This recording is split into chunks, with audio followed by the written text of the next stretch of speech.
Imagine dropping millions of dollars to buy this massive, fully occupied commercial building. Yeah. And your biggest hope, like your ultimate goal, is that the current tenants move out as fast as legally possible. I mean, it sounds totally backwards, right? It really does. But today, we are looking at a $10 million playbook where vacancy isn't a disaster.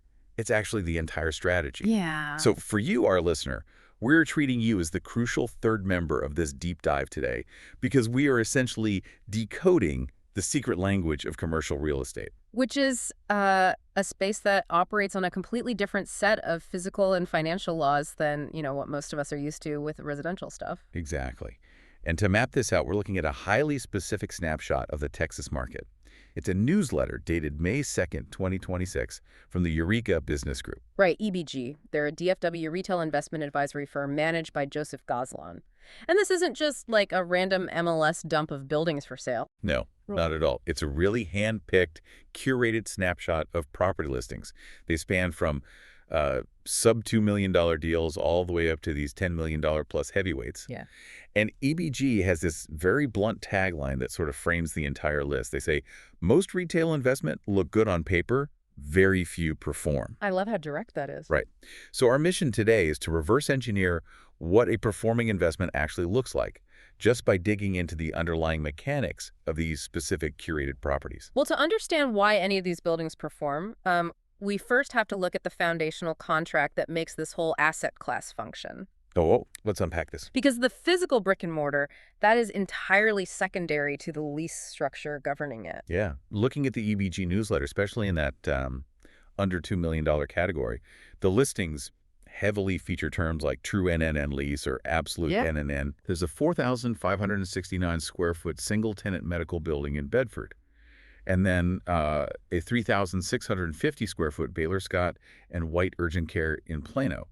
And both of them use this almost, magical phrase in their marketing. Zero landlord responsibility. Yes, zero landlord responsibility. So is an absolute NNN lease basically like owning a golden goose where someone else feeds it, cleans up after it, and pays the vet bills and you just collect the eggs? That is actually a pretty perfect analogy, yeah. NNN, or triple net, it completely flips the traditional landlord-tenant dynamic. How so? Well, in a typical residential setup, the landlord absorbs all the operational headaches. Like if the HVAC system dies, the landlord pays for it. Right, you get the phone call at 2 a.m. Exactly. But in a true or absolute triple net lease, the tenant is responsible for everything. I mean, everything. Wow. They pay the rent, sure, but they also pay the property taxes, the building insurance, all the maintenance.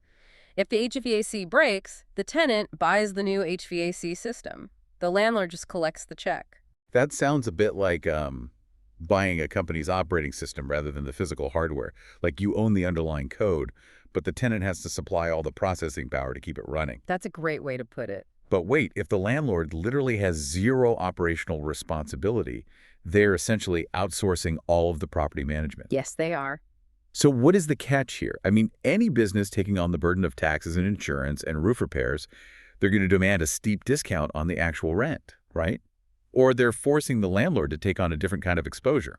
Yeah, there's absolutely a trade-off. And that trade-off is the existential risk of the business itself. That is your risk premium. Okay. So sure, you don't have to fix the roof, but your entire investment is completely tethered to the survival of that specific tenant. Oh, I see. If that tenant goes bankrupt and vacates, you're suddenly left with a specialized, empty building. You have zero income. And suddenly the burden of all those property taxes and insurance bills reverts right back to you. Right, until you can find a replacement tenant. Exactly. Which means a hands-off landlord has to be hyper-vigilant about the corporate stability of whoever's signing that lease. Precisely. And I guess that explains why Eureka Business Group's curated list is basically a parade of massive corporate and medical heavy hitters. They aren't really selling real estate, they're selling corporate shields. Exactly. What's fascinating here is that the tenant's creditworthiness actually becomes the product. Right. We see Baylor Scott and White in Plano, and then they show up again in Richardson. And then you have the corporate giants. Oh, yeah, massive ones. There is a 6,000 square foot building on Greenville Avenue in Dallas with an Amazon lease. Up in Fort Worth, there's this massive 25,449 square foot property occupied by Northern Tool. Right. And down in Greenville, Texas, A Panera Bread explicitly features a corporate guarantee right alongside national co-tenancy with Walmart and Home Depot. And that corporate guarantee on the Panera Bread is huge. It Hmm. means if that specific local franchise underperforms, and the local operator shuts the doors. The parent company steps in. Exactly. The parent corporation remains legally obligated to fund the rent for the remainder of the lease. Wow. Institutional investors treat these assets almost exactly like fixed-income corporate bonds. You are buying the credit rating of Amazon or Panera. The building just happens to be the collateral. That is wild. So if I'm buying that Greenville Avenue location, I'm not really buying brick and mortar. I'm basically buying an Amazon corporate bond that just happens to have a roof on it. You really are. But, the heavy presence of medical tenants like Baylor Scott and White in this newsletter, that suggests a different kind of security, right? Because a regional medical tenant isn't necessarily a massive national conglomerate like Amazon. Right, it's a different play. Yeah. Medical tenants offer physical security rather than just paper security. What do you mean by physical security? Well, the newsletter points out that the Bedford medical tenant has a, quote, high build-out cost. Think about the literal physical transformation of a building when a medical provider moves in. They aren't just putting up shelves. They are installing specialized plumbing with sinks in literally every exam room. Oh, right. They're pouring reinforced concrete floors, building lead-lined walls to support heavy MRI or X-ray equipment. They need complex HVAC filtration systems for, sterilized environments. So they are sinking millions of dollars of their own capital into the infrastructure of someone else's building. Exactly. And because of that massive upfront capital expenditure, they become incredibly sticky tenants. Sticky meaning they won't leave. Yeah. A standard retail boutique might pack up and move across the street just to save $1 per square foot on rent. But a specialized medical clinic, they physically cannot afford to abandon millions of dollars in infrastructure. They are completely rooted to the property. That makes a lot of sense. Yeah. And as an investor, you mathematically measure that exact stickiness using a metric called WALT, right? Yes, WALT is critical here. The newsletter mentions a 14,536 square foot retail center in Cleburne, anchored by a Chipotle, and it advertises a 10.4-year WALT. Right. So WALT stands for weighted average lease term. It dictates the entire timeline of your predictability. Okay. Because, look, a multi-tenant building might be fully occupied today, but if the WALT is only, say, 18 months, your income stream is highly vulnerable. Because everyone could leave in a year and a half. Exactly. But a 10.4-year WALT, that secures the asset's valuation through multiple economic cycles. You have over a decade of contractually guaranteed income before you even have to think about significant vacancies. But I mean, a 10-year WALT only matters if the business actually survives to see year 11. Eventually, those leases do run out. True. And if the underlying geography is terrible, Chipotle or Baylor Scott and White will simply leave eventually, no matter how much they spent on build-outs. The underlying location still have to drive revenue. That's spot on. And to validate the geography, EBG leans really heavily on two specific data points throughout the entire newsletter. VPD and AHHI. Right.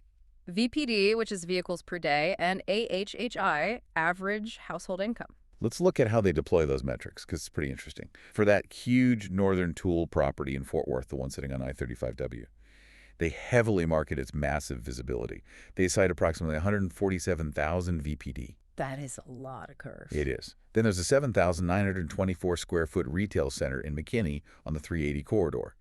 It has about 61,000 VPD, but they pair it with a really specific demographic note, roughly $164,000 AHHI. Right. And then a 7,782 square foot center in Murphy boasts a massive $172,000 AHHI. Yeah, and those two metrics dictate entirely different types of tenant survival. Here's where it gets really interesting, though, because I want to challenge the traffic metric a bit. Go for it. 147,000 vehicles a day driving past that Fort Worth property is a staggering number. But do high traffic numbers actually equal sales, or is that just 147,000 people stuck in rush hour traffic, glaring at your sign while they try to get to work? That is the exact right question to ask, because raw traffic is essentially just billboard value. It provides brand awareness, sure, but without easy ingress and egress, it's almost useless to a retailer. Notice how the EBG newsletter contextualizes the traffic for the other properties. The McKinney one. Yeah. The McKinney property, with 61,000 vehicles per day, isn't just sitting on a busy road. The listing explicitly states It's an outparcel to major retail anchors. Meaning it sits in the immediate perimeter or like the parking lot of a massive draw, like a major grocery store. Exactly. So you aren't trying to pull someone off the highway at 65 miles an hour. You are capturing the localized, slow-moving traffic of consumers who have already parked. People who already have their wallets out. Yes. And that slow-moving intent connects directly back to that average household income metric. You brought up the Murphy property with the $172,000 AHHI. Yeah. EBG specifically notes that the Murphy Center features a, quote, medical and service tenant mix. Ah. So if you're listening to this and wondering why you shouldn't just go buy a cheap retail building on a busy highway right now, this is the trap, right? It is a massive trap. You can have all the traffic in the world, but if the local demographics don't support the specific tenant, the whole machine collapses. Think about the actual mechanics of a luxury med spa or a boutique fitness studio or specialized pediatric dentistry. They aren't cheap. No, they require high disposable income to survive. High-income submarkets like Murphy and Plano are exactly what premium medical and service tenants need. It's their requisite lifeblood. Right.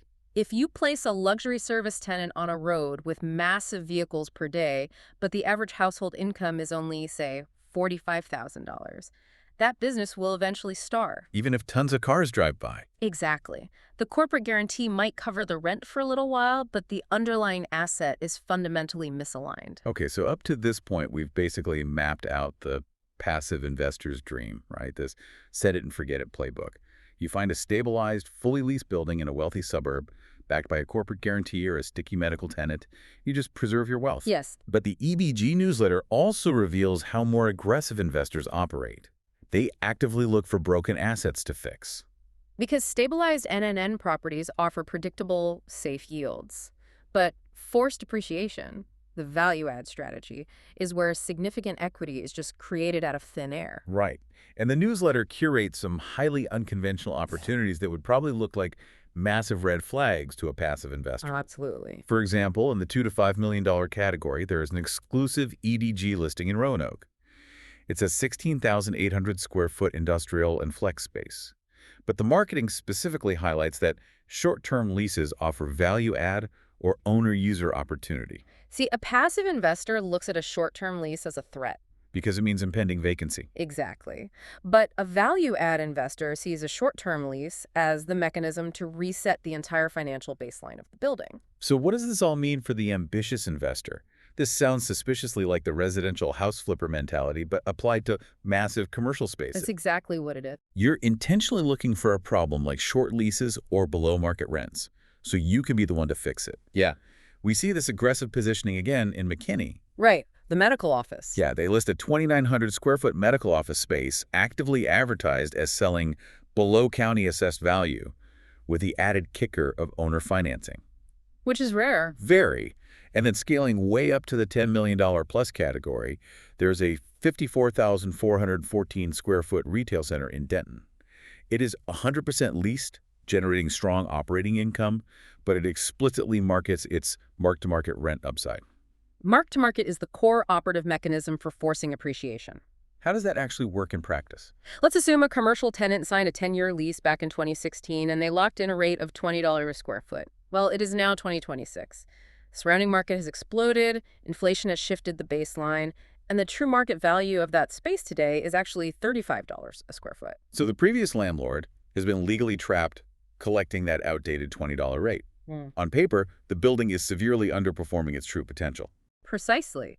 An aggressive investor acquires that building specifically because those outdated leases are nearing expiration. I see. The moment the leases end, the new owner marks the rent to market. They issue new leases at the $35 baseline. And because commercial real estate valuation is heavily dictated by net operating income, or NOI, raising the rent doesn't just increase your monthly cash flow. It exponentially increases the asset's resale value. Exactly. If you increase the building's annual income by $100,000 and the market values that property at a 5% capitalization rate, you haven't just made an extra $100,000. You have forced $2 million of new equity into the building's overall valuation. That is the exact math behind the Roanoke industrial property. You buy it, you wait a few months for those short-term leases to expire, you vacate the underpaying tenants, lightly modernize the facility, and release it at 2026 market rates. Or an owner-user buys it, boots the tenants, and uses the space to run their own manufacturing firm, thereby controlling their own overhead. Exactly. But practically speaking, intentionally vacating a 16,000 square foot industrial space carries massive risk, doesn't it? Oh, huge risk. If you kick out the paying tenants and the market doesn't support that new $35 rate, or say a recession hits, you are suddenly holding a massive empty warehouse. You're paying the taxes and insurance yourself. With zero revenue coming in, you are threading a very tight needle to force that appreciation. You are. The primary risk of the value-add strategy is timeline execution. Right. If you misjudge the market depth or the renovation costs, your holding costs will literally bleed you out before you ever sign a new tenant. And speaking of raw holding costs, the newsletter throws in this ultimate wild card right in the middle. Oh, the land play. Yeah, tucked away in the middle is a listing for 37.8 acres of residential land in Cedar Hill. It's a CHISD asset sale, conducted via a sealed bid. Which is a completely different operational playbook than everything else we've talked about. Totally. There are no NNN leases here, no sticky medical build-outs, no cash flow at all.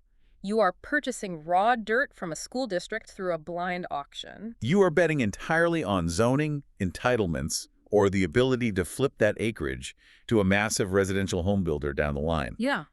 EBG is curating a menu that targets entirely different risk profiles. You can buy the safe Amazon bond, you can force the debt and rent appreciation, or you can just gamble on raw Cedar Hill dirt. Which leads to the absolute highest tier of upside presented in this snapshot. Right, looking to the future. Yes. Beyond adjusting rent prices or developing raw land, the newsletter highlights properties where the end game is a complete physical erasure of the existing asset. This raises a wild thought. In the $10 million plus category, EBG lists a core Dallas property. It's a 6,930 square foot single-tenant retail building. They market it as a cash cow with strong in-place net operating income. Right, it looks great on paper today. But then they drop this mind-blowing bullet point. Possible redevelopment to high-rise in the future, 270 feet. That one detail alters the entire investment thesis. You are no longer evaluating the long-term viability of the retail tenant. Right. You buy a 7,000 square foot retail spot in Dallas with strong in-place NOI, but you're not really in the retail business anymore, are you? Not at all. You're buying a three-dimensional cube of airspace in dense urban Dallas. The retail building currently sitting there is just a functional placeholder. You're basically just getting paid to hold a piece of earth while waiting for the zoning board to let you build a skyscraper. Exactly. The retail tenant, the so-called cash cow, is just subsidizing your holding costs. They are paying your property taxes and generating a slight yield while you wait for the city zoning and macroeconomic conditions to align. So you can bulldoze their store and push a 270-foot high-rise into the skyline. Exactly. You are capturing present-day cash flow to fund a massive future metamorphosis. And EBG actually contrasts this dense vertical redevelopment strategy with the exact opposite geographic play. Riding the wave of suburban sprawl. Yes. In that same upper-tier category, they list a 14,777 square foot retail center in Georgetown. It's 100% leased, all triple net, but the critical detail is that it is brand new, 2025 construction located in a, quote, high-growth Austin corridor. So in Dallas, the strategy relies on vertical density and complex rezoning. But in Georgetown, the strategy relies on capturing sheer outward horizontal momentum. Georgetown consistently ranks as one of the fastest-growing municipalities in the country. Right. So there you are bypassing the grueling value-add process of kicking out old tenants or the bureaucratic nightmare of permitting a high-rise. You just buy a brand-new stabilized asset and let the raw demographic tidal wave of Central Texas population growth do the heavy lifting for your portfolio's appreciation. Exactly. And I think the overarching theme of Joseph Gosselin and Eureka Business Group's philosophy here is operator awareness. Right. Most retail investment look good on paper. Very few perform. Yeah. A property only performs if the investor deeply understands the specific mechanical game they are playing. Are you buying the creditworthiness of a corporate guarantor? Right. Are you relying on the localized traffic of an outparcel? Yeah. Are you executing a mark-to-market rent hike, or are you just holding a profitable placeholder until you can build a skyscraper? It's all about knowing your strategy. We have really mapped out a hidden ecosystem today. We started with the passive dream of true and absolute NNN leases, where corporate giants absorb all landlord responsibilities in exchange for the underlying real estate. Yeah, and we explored how the massive physical infrastructure of a medical build-out creates incredibly sticky tenants and how metrics like WALT mathematically track that stability over time. We connected the raw visibility of vehicles per day to the necessary demographic fuel of average household income. We broke down the hustler's value add strategy, where short-term leases and below-market rents are leveraged to force exponential equity growth. And we looked at the ultimate horizon plays, balancing the vertical ambition of a Dallas high-rise against the horizontal sprawl of the Austin corridor. For you, the listener, I hope this changes the architecture of the physical world around you. The next time you pull off a highway and drive past a Panera Bread, a Baylor Scott and White clinic, or a Chipotle sitting on an out parcel, you won't just see stores anymore. No, you'll see the underlying code. Exactly. You are looking at a complex, invisible matrix of triple net leases, corporate guarantees, WALTs, traffic metrics, and multi-million-dollar land plays operating right out in the open. The physical buildings are really just the surface layer of a much deeper financial mechanism. They really are. But, I want to leave you with a lingering question to explore on your own. We spent this entire deep dive analyzing a highly curated list that aggressively prioritizes heavy traffic corridors and incredibly wealthy suburbs boasting like $170,000 average household incomes. Right, the premium markets. Yeah. So what happens to the commercial spaces in the areas that fundamentally don't hit those golden metrics? Are the buildings located in middle or lower income submarkets, the ones without massive corporate guarantors or high-end medical build-outs? Are they just doomed to sit empty and decay? Or is there an entirely different hidden investment playbook for the rest of the map that we aren't even seeing here? It's certainly something to think about.